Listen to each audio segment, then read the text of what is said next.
안녕하세요. 신재인의 하루길을 읽는다. 신재인입니다. 49번째 시간인데요. 얼음사나이 계속해서 읽어드리겠습니다. 오늘은 제가 여행이라고 하는 제목을 붙여보았습니다. 조금 다르게 다른 곳을 찾는 여행, 이런 제목도 한번 생각을 해보았는데요. 그냥 여행이 좋을 것 같습니다. 네, 사랑, 결혼, 행복, 관계 이런 것들에 대해서 지난 시간 이야기를 들으시고 새삼 생각해보고 계시는지요? 우리의 결혼 생활에 딱히 문제라고 할 만한 것은 없었다. 私たちは深く愛し合っていたし、その邪魔をする者もいなかった. 우리는 서로 깊이 사랑했으며 그 사랑을 방해하는 것도 없었다.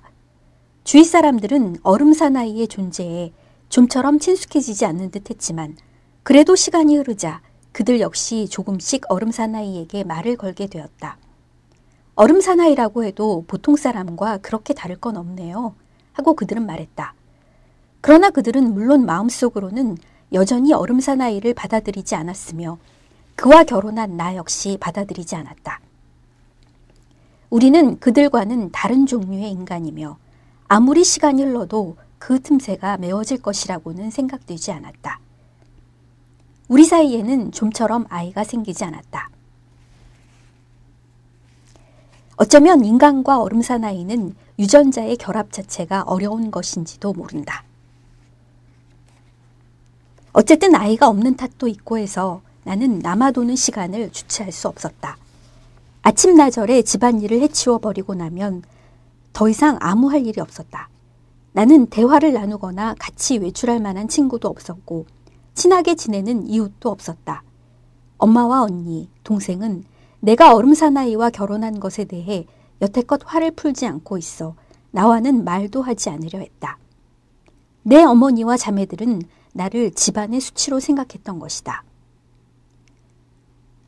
내게는 전화를 걸 만한 사람조차 없었다. 얼음 사나이가 창고에서 일하는 동안 나는 줄곧 혼자서 집안에 틀어박혀 책을 읽거나 음악을 듣거나 했다. 원래 나는 바깥에 나돌아다니는 것보다 집안에 있는 것을 더 좋아했고 혼자 있는 것을 별반 싫어하지 않는 편이었다. 그렇다고는 하지만 나는 아직 젊었고 그런 아무 변화 없는 일상의 반복이 점점 고통스럽게 여겨지기 시작했다. 나를 괴롭힌 것은 지루함이 아니었다. 내가 견딜 수 없었던 건 그 반복성이었다. 그런 반복 속에서 어쩐지 나 자신이 반복되는 그림자처럼 여겨지는 것이었다. 그래서 어느 날 나는 남편에게 제안했다. 기분 전환 삼아 둘이서 어딘가 여행이라도 하지 않겠어? 하고. 여행? 하고 얼음 사나이는 되물었다. 그는 눈을 가늘게 뜨고 나를 바라보았다. 도대체 무엇 때문에 여행 같은 걸 해야 하는 거야? 당신은 나와 같이 있는 게 행복하지 않은 거야? 소잖아이노요. 그렇지 않다니까? 하고 나는 말했다. 난 행복해. 우리 사이에는 아무런 문제도 없어. 하지만 말이야, 난 따분해. 어딘가 멀리 가서 한 번도 본 적 없는 것을 보고 싶어. 마셔본 적 없는 공기를 마셔보고 싶어. 알겠어?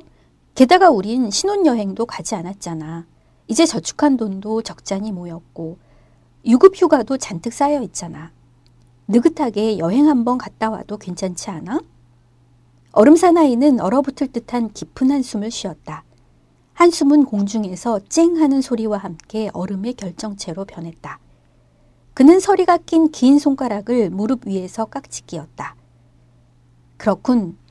만약 당신이 그렇게 여행을 하고 싶다면 반대할 이유는 없어. 나는 여행이 그렇게 좋은 거라고는 생각하지 않지만 그걸로 당신이 행복해질 수 있다면 난 뭐든지 할 것이고 어디라도 갈 거야. 냉동창고 일 역시 쉬려고 하면 쉴 수 있을 거야. 지금까지 꽤 열심히 일해왔으니까 아무 문제 없을 거야.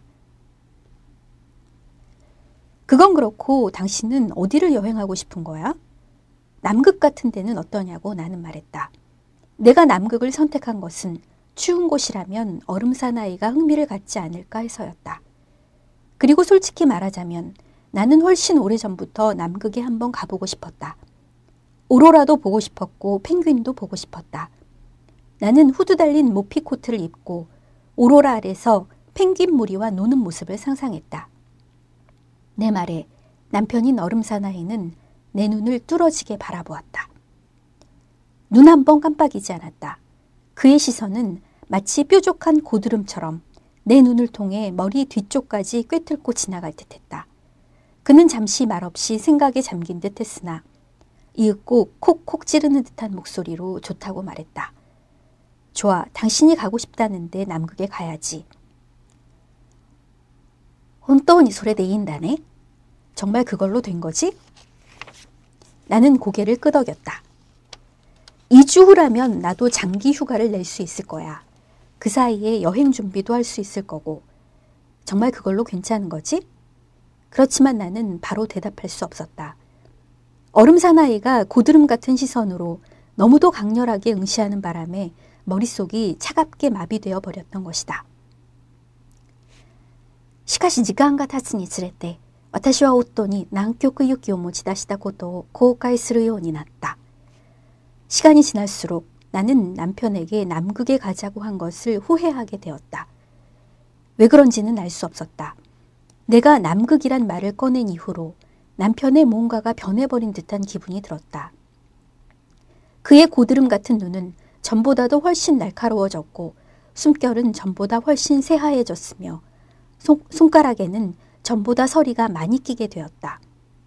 또한 전보다 훨씬 말수가 줄고 더욱 완고하게 변한 것 같았다. 그는 이제 더 이상 아무것도 먹지 않게 되었다. 그런 일들이 나를 몹시 불안하게 했다. 여행을 떠나기 닷새 전 큰맘 먹고 남편에게 제안해 보았다. 남극에 가는 건 역시 그만두는 게 좋겠어 하고 나는 말했다.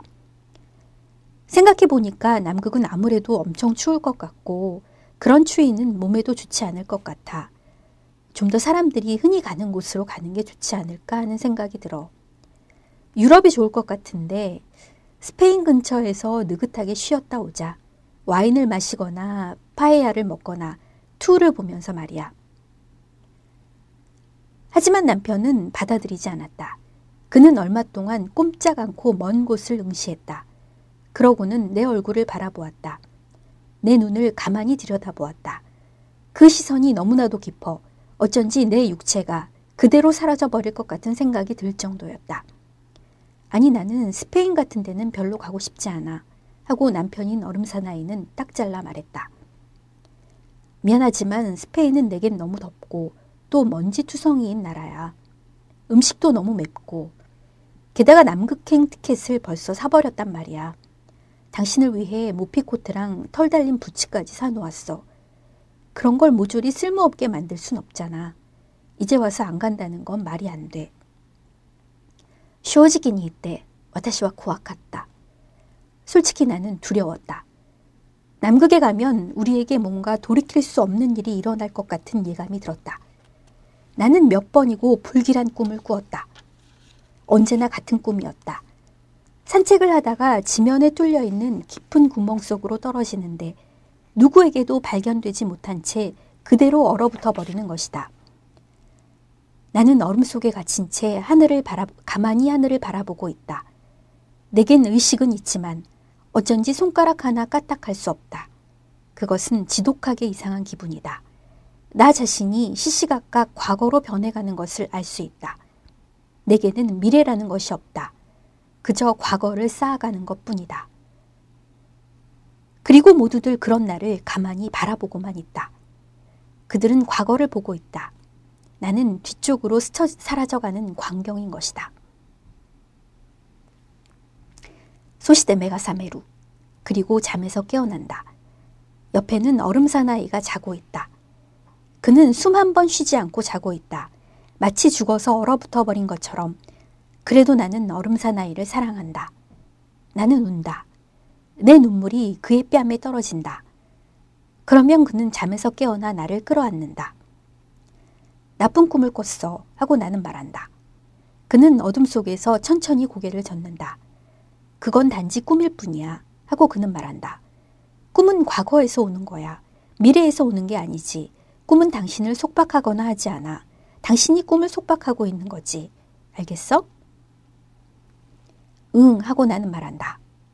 그러나 나는 확신할 수 없다. 네. 오늘은 여기까지 읽어드리려고 하는데요. 마지막에 제가 읽어드린 부분.